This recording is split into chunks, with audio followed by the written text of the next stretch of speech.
तो नमस्कार, स्वागत है एक बार फिर से आज की बड़ी और ताजा खबरों में। बस आपसे निवेदन है कृपया वीडियो को लाइक कर दें, चैनल को सब्सक्राइब कर लें और घंटी बटन भी दबा दें। ये पहली बड़ी खबर है। अतीक अशरफ हत्याकांड को लेकर बड़ा खुलासा, शूटर्स की रिमांड हो गई खत्म। ये आपको बता दें कि अतीक अहमद और उसके भाई अशरफ की हत्या के तीनों आरोपियों की रिमांड आज खत्म हो गई। तीनों आरोपियों को वापस प्रतापगढ़ जेल पहुंचा दिया जाएगा। पुलिस ने 3 दिनों तक पूछताछ की, जिसमें तीनों शूटर्स ने कई अहम राज उगले हैं। हालांकि माफिया के मर्डर के मास्टरमाइंड का खुलासा होना अभी बाकी है। आज रिमांड का आखिरी दिन था। ये 3 शूटर्स कैसे आए, कहां से आए, किस मकसद से आए, ये सब इन्होंने अब तक की पुलिस रिमांड में उगल दिया है। लेकिन इन्हें लाया कौन, इतने महंगे हथियार किसने दिए, इनके होटल और खाने पीने का इंतजाम कैसे हुआ, इस राज से पर्दा नहीं उठ पाया है। सीधा मतलब यह है कि इन 3 शूटर्स का असली मास्टरमाइंड कौन है, अब तक इन तीनों ने इसका खुलासा नहीं किया है। अगली बड़ी खबर, अतीक अहमद को लेकर चौंकाने वाला खुलासा। अतीक अहमद का गैंग ज्वाइन करना चाहता था लवलेश तिवारी। ये आपको बता दें कि गैंगस्टर से नेता बने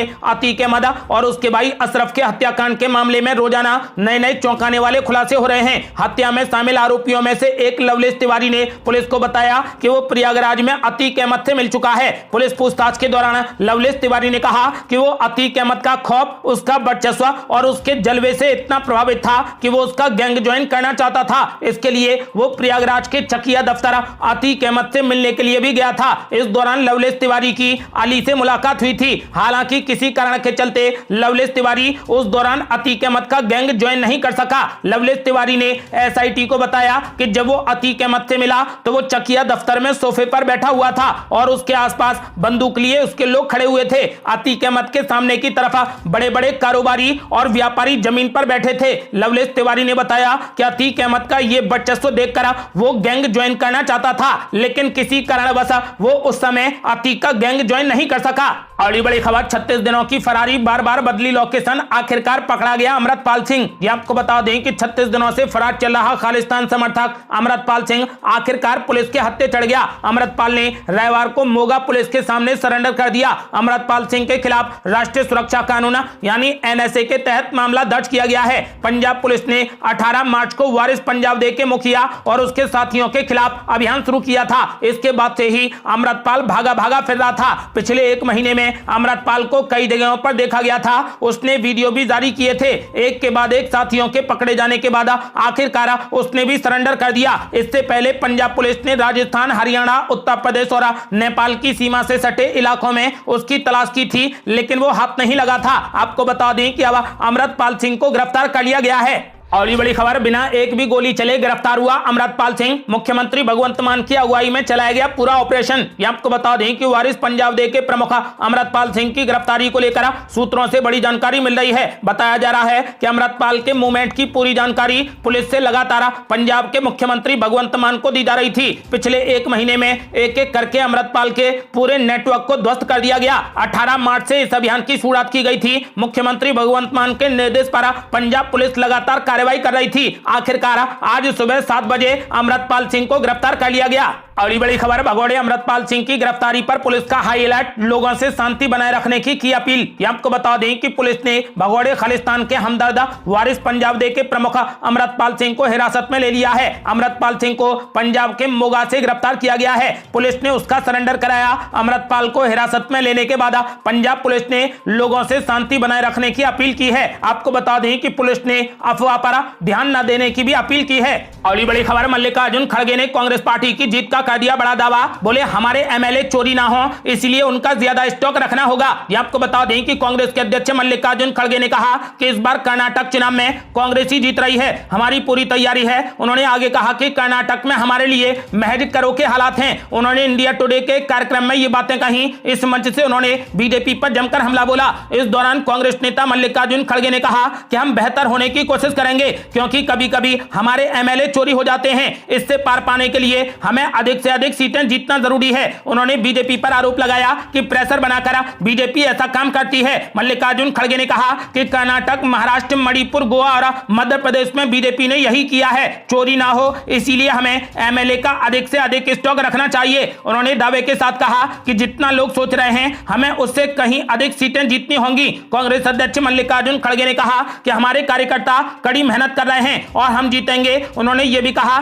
कि डीके शिव कुमार और सिद्धारमैया में कोई कोई भी फैसला नहीं है, हमें जीत का यकीन है। उन्होंने आगे कहा कि कर्नाटक की आवाम अब भ्रष्ट सरकार से उब चुकी है। उन्होंने सवाल किया कि आप बताएं कि बीजेपी की कौन सी बड़ी उपलब्धियां हासिल की हैं, अहम विकास परियोजनाएं कांग्रेस पार्टी ने शुरू की थी। उन्होंने कहा कि यहां की डबल इंजन सरकार का इंजन अब बर्बाद हो गया है। उन्होंने कहा कि कर्नाटक बीजेपी के लिए किला है, तो क्या ये करो या मरो है। उन्होंने कहा कि हमारे लिए महज करो है, मरो नहीं। हम बेहतरीन काम कर और प्रदर्शन करेंगे, हम लक्ष्य पूरा करेंगे और जीत भी हासिल करेंगे। आज के हालातों में हमारे लोग राज्य से लेकर बूथ लेवल तक दिन रात काम कर रहे हैं। उन्होंने कहा कि मैं संख्या पर यकीन नहीं रखता, क्योंकि ये चुनाव है, हम बहुमत से जीतेंगे। कर्नाटक विधानसभा चुनाव में पार्टी के जीत हासिल करने और उसके बाद वहां मुख्यमंत्री के चुनाव पर कांग्रेस अध्यक्ष मल्लिकार्जुन खड़गे ने कहा कि हाईकमान जो फैसला लेगा उसके आधार पर मुख्यमंत्री तय किया जाएगा। उन्होंने कहा कि आला कमान में सभी नेता हैं, सोनिया गांधी हैं, राहुल गांधी भी हैं। कांग्रेस अध्यक्ष मल्लिकार्जुन खड़गे खुद के मुख्यमंत्री बनने का सवाल हंसकर टाल गए। उन्होंने कहा कि वो कर्नाटक में मुख्यमंत्री के उम्मीदवार नहीं हैं, बल्कि उनके पास राज्यों में मुख्यमंत्री बनाने की शक्ति है। उन्होंने आगे कहा कि मैं अपनी पोजीशन को कम नहीं करना चाहता, लोग मेरा नाम लेते हैं, लेकिन मैं राज्य की राजनीति में दिलचस्पी नहीं रखता हूं। मल्लिकार्जुन खड़गे ने ऐलान कर दिया है कि इस बार कर्नाटक में कांग्रेस पार्टी की ही सरकार बनेगी। अगली बड़ी खबर, बीजेपी नेता बीएस येदियुरप्पा ने जगदीश शेट्टार को बताया धोखेबाज। बोले उनकी जीत मुश्किल है, 125 से 130 सीटें जीतेगी बीजेपी। ये आपको बता दें कि भारतीय जनता पार्टी के वरिष्ठ नेता और पूर्व मुख्यमंत्री बीएस येदियुरप्पा ने एक इंटरव्यू में कहा कि भाजपा 224 सदस्यीय विधानसभा में 125 से 130 सीटों को जीतने के साथ कर्नाटक में सत्ता में वापसी करेगी। येदियुरप्पा ने यह भी कहा कि पार्टी आलाकमान एक लिंगायत मुख्यमंत्री की मांग पर विचार करेगा। हाल ही में बीजेपी से कांग्रेस पार्टी में शामिल हुए पूर्व मुख्यमंत्री जगदीश शेट्टार के लिए चुनाव में गंभीर चुनौती की भविष्यवाणी करते हुए येदियुरप्पा ने कहा कि पूर्व मुख्यमंत्री को हुबली धारवाड़ सीट पर कठिन लड़ाई का सामना करना पड़ेगा। उन्होंने कहा कि कांग्रेस पार्टी का पे सीएम अभियान चुनावी नतीजे देने में विफल रहेगा। भाजपा में अपने बेटे विजेंद्र की संभावनाओं पर बात करते हुए येदियुरप्पा ने कहा कि कर्नाटक भाजपा के उपाध्यक्ष को शिकारीपुरा सीट से बाहर भी कार्यकर्ताओं के बीच में बड़ी लोकप्रियता हासिल है। अपने स्वयं के प्रचार कार्यक्रम के बारे में बात करते हुए पूर्व मुख्यमंत्री येदियुरप्पा ने कहा कि उनकी योजना कम से कम 80 महत्वपूर्ण विधानसभा सीटों का दौरा करने की है, जिसके लिए उन्होंने एक दिन में 4 सीटों का लक्ष्य रखा है। येदियुरप्पा ने कहा कि मैंने राज्य भर में दौरे किए हैं और मुझे यकीन है कि भाजपा को 125 से 130 सीटें मिलेंगी। हम पूर्ण बहुमत हासिल करेंगे और अगली सरकार बनाएंगे। अगली बड़ी खबर, सिद्धारमैया के बयान से गर्मा गई कर्नाटक की राजनीति। बीजेपी ने बताया लिंगायतों का अपमान। ये आपको बता दें कि कर्नाटक में विधानसभा चुनाव के लिए चुनाव प्रचार जोरों पर है। इस बीच पूर्व मुख्यमंत्री सिद्धारमैया ने एक ऐसा बयान दिया जिससे कर्नाटक की राजनीति गर्मा गई। दरअसल सिद्धारमैया ने लिंगायतों को लेकर ऐसा कुछ कहा जिस पर विवाद हो गया। भाजपा ने पूरे लिंगायत समुदाय से इसे जोड़ दिया है और इसे पूरे समुदाय का अपमान बताया है। दरअसल एक निजी टीवी चैनल के पत्रकार ने सिद्धारमैया से पूछा था कि क्या लिंगायत समुदाय के नेता को मुख्यमंत्री बनना चाहिए। इस पर सिद्धारमैया ने कहा कि पहले से ही लिंगायत मुख्यमंत्री है, लेकिन वो सारे भ्रष्टाचार की जड़ है। सिद्धारमैया के इस बयान पर कर्नाटक भाजपा ने उन्हें जमकर घेर लिया। भाजपा ने अपने आधिकारिक ट्विटर हैंडल पर सिद्धारमैया के उस बयान की वीडियो क्लिप शेयर की और लिखा कि यह अक्षम्य है कि एक व्यक्ति समुदाय को बांटने की कोशिश कर रहा है। अब वो कह रहा है कि समुदाय भ्रष्ट है। भाजपा नेताओं ने इसे पूरे लिंगायत समुदाय का अपमान बताया है। अगली बड़ी खबर, राहुल गांधी को लेकर मल्लिकार्जुन खड़गे ने बीजेपी पर बोला जोरदार हमला। कहा जिसका पूरा घर ही हिंदुस्तान हो और जिसके घर में हिंदुस्तान बसा हो उसका घर एक षड्यंत्र के तहत छीनकर सरकार तानाशाही दिखा रही है। यह आपको बता दें कि कांग्रेस अध्यक्ष मल्लिकार्जुन खड़गे ने बीजेपी और एनडीए सरकार पर जमकर हमला बोला। दरअसल राहुल गांधी ने लोकसभा सांसद के तौर पर अयोग्य ठहराए जाने के बाद शनिवार दोपहर को तुगलक लेन बंगला पूरे तरीके से खाली कर दिया। इसे लेकर मल्लिकार्जुन खड़गे ने बीजेपी को आड़े हाथों ले लिया। उन्होंने ट्वीट कर कहा कि हम कांग्रेस पार्टी हैं जिसके घर में पूरा भारत बसता है। ये लोग उससे सच की लड़ाई लड़ने का जज्बा कभी खाली नहीं करा पाएंगे। कांग्रेस अध्यक्ष मल्लिकार्जुन खड़गे ने कहा कि हम कांग्रेस पार्टी हैं जिसका पूरा घर ही हिंदुस्तान हो और जिसके घर में हिंदुस्तान बसा हो उसका घर एक षड्यंत्र के तहत छीनकर तानाशाही सरकार इतरा रही है। राहुल गांधी जी का आधिकारिक घर गया है, पर उनके मन में जो सच की लड़ाई लड़ने का जज्बा है वो उसे कभी खाली नहीं करा पाएंगे।